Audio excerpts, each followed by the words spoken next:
Hello and welcome to Console Cowboys. So today we're going to have a conversation about physical access control methodology. But what we're not going to talk about is physical access control methodology and any of its phases and what you should do in those phases, because mostly that's all BS. We're going to talk about what actually matters. What matters is that next time you show up to that client site, you can't break in. Somebody else shows up, it's damn hard for them to break in no matter what their skill sets are, because that is the only thing that matters. And the way to do that is that the client understands your findings, they understand their risks, and they're able to actually implement changes that matter because you understand them. And there's a very, very simple way to do that. And we're going to go through all of that today.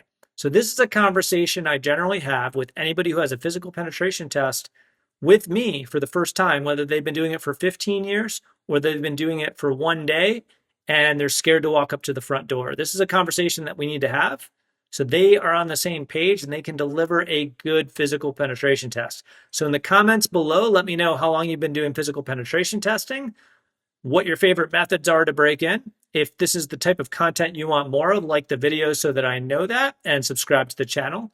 And let's get started. So there are a couple things that make a good penetration test. The number one important thing is assess what is there. What does the client actually have, right? Assess what's there. It sounds very, very simple, right? Of course, you're going to break in based on what they have there, but are you really? Or are you using your own personal biases to determine what you're going to do on this test, right? Like what you're good at, what you like to do, or, just tailgate into the facility because it's opportunistic. These are the things we don't want to do. What we want to do is assess what's there, meaning every part of their physical security. So for example, I'm going to do my remote recon and I'm going to look, do they have parking garages? Do they have doors? Do they have double doors, single doors? Do they have gaps in those doors? Do they have access control systems with electronics, with mag strip readers, with RFID? Do they have guards? What are the entrances around the facility? Are there guard stations, etc.? Any kind of information I can get will tell me the types of things that I need to understand how to assess and what I need to assess, right? We're not going to just break in and get our goals. We're going to assess the whole physical security. And the way that we're going to do this is in stages of risk. So this is the second most important thing, risk level, right? You can walk up and tailgate into the facility, but it's a highly risky behavior because one, you're interacting with the person that you're tailgating with. You don't know what's on the other side of that door, and there could be a security guard or other things that you can't bypass. So it's a highly risky behavior. So what we want to do is assess what's there. So if we're looking at the facility and we're like, okay, I don't think they have alarm systems. You walked up to the door, maybe you saw you don't have alarm systems. You see ways to physically breach the doors. Well, the least risky behavior would be probably come back at night if they don't have security guards. And you're going to know that by having a conversation with the client in the kickoff call anyway.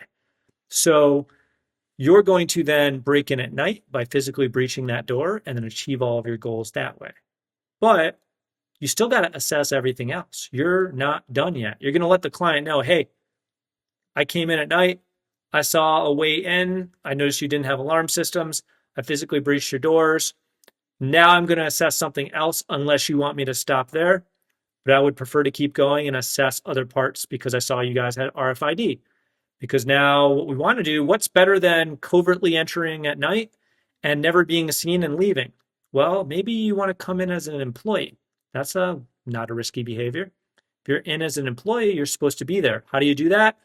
By getting a hold of badges that scan you in like a normal person in the place and looking like you're supposed to be there.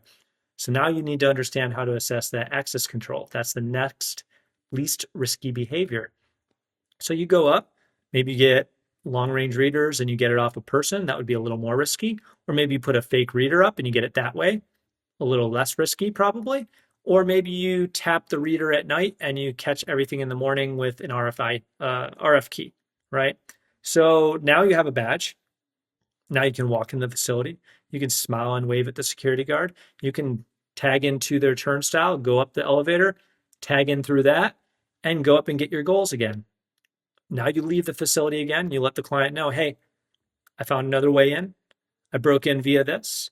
would you like me to assess other more risky things, such as I saw there's a security guard would like me to try to do some social engineering in, or would you like me to try to tailgate in and see if I can just walk through? That's when you're going to ramp it up and add more risky behaviors because you've already achieved the goals. You've already assessed the more important things that they can fix. Fixing people is hard, so you need to fix both of them, but you need to assess the physical stuff as well, not just walk in the facility. Because what happens a lot are people are put on a network penetration test and like, hey kid, can you assess the physical security? And all they do is tailgate in. They go to the server room and it's done. Test is done. They write it up. Yep, you guys have shit security. I was able to just walk in. But that doesn't help them actually fix anything. So now you're going to come up with your scenarios, I'm AT&T, I'm here to come look at your server room, whatever the hell it is, and just go do that thing and ramp up the behavior and see if they stop you there. Now they may not, they may. Doesn't matter. If they try to stop you, you're going to talk your way out of it. You're not going to give them your get out of jail free card.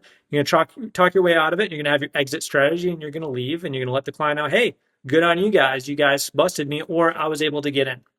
But you're going to ramp up those levels of risk and assess everything that you saw that they have. Security guards, physical security, et cetera, et cetera, et cetera. Now, that's not where it ends though. So you broke in like 5 different ways and you assessed everything that you saw, but that's not everything that they have.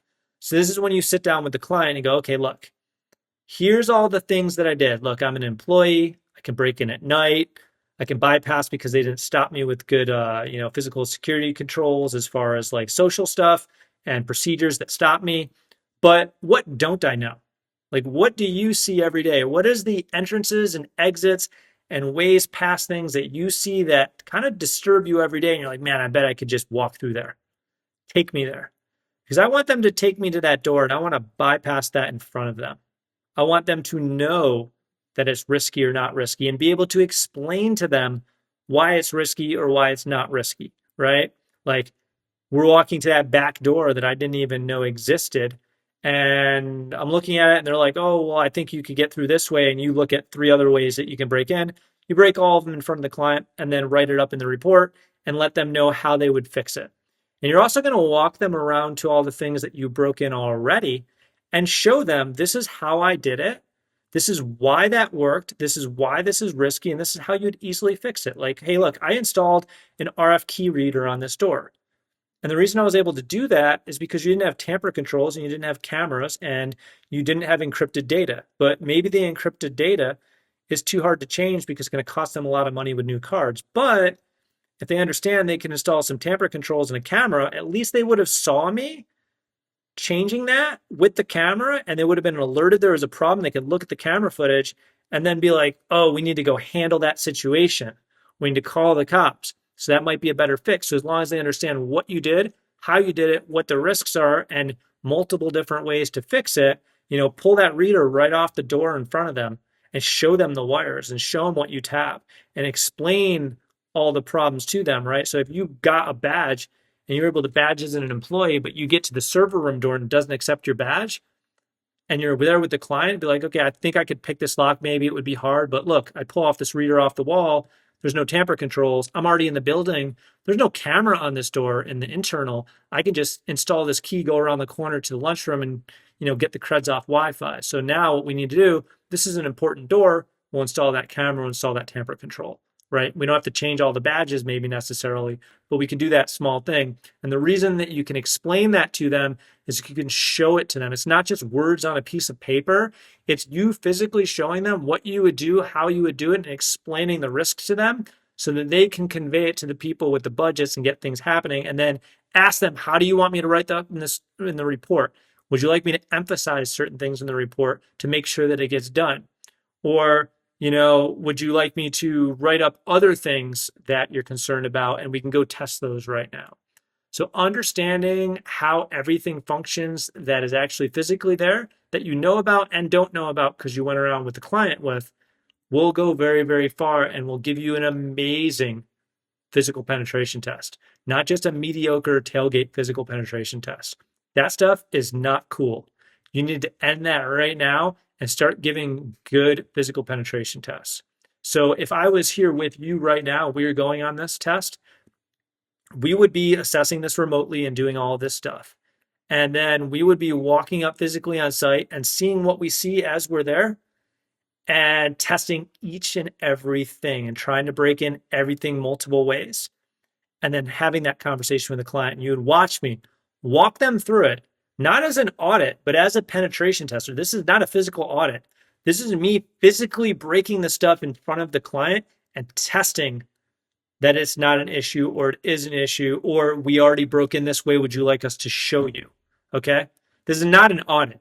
This is part of your physical penetration test, and it should be within your methodology, because this is how you ensure that the client makes those fixes for the next year, because they watched you do it. They know the issue. So if they don't fix it, it's just pure negligence on their end.